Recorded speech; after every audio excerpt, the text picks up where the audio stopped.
नमस्कार मंडळी, तर मी आज बनवत आहे बुंदी। त्यासाठी मी हरभऱ्याची डाळ दळून आणली, चाळून घेतली आणि त्यात मीठ आणि खाण्याचा सोडा टाकला, पाणी ओतून अशा प्रकारे बॅटर तयार केले। 2 वाट्या घेतल्या, त्यातले थोडे थोडे बॅटर बाजूला काढले। एका वाटीत टाकला हिरवा रंग, दुसऱ्या वाटीत टाकला लाल रंग।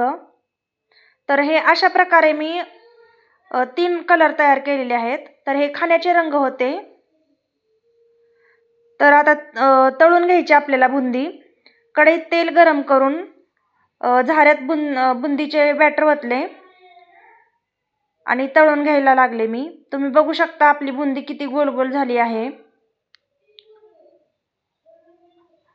बघा तळल्यानंतर पण कशी गोल झाली आहे। इथं तिन्ही पण रंग मी तळून घेतले। पाकासाठी 1 तांब्या साखर टाकली कढईत आणि त्याच तांब्याने 1 तांब्या पाणी ओतले। हा एक तारी पाक बनवायचा आहे।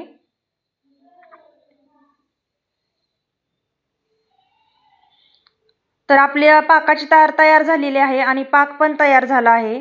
पाकात टाकायची विलायची पावडर आणि हलवून घ्यायचे। त्यानंतर आपण जी तळलेली बुंदी होती ती टाकून घ्यायची आणि हलवायचे। हे पंख्याखाली गार व्हायला ठेवायचे आणि कोरडी झाल्यानंतर बघू शकता आपली बुंदी किती छान झालेली आहे आणि एकदम मऊ झालेली आहे। धन्यवाद।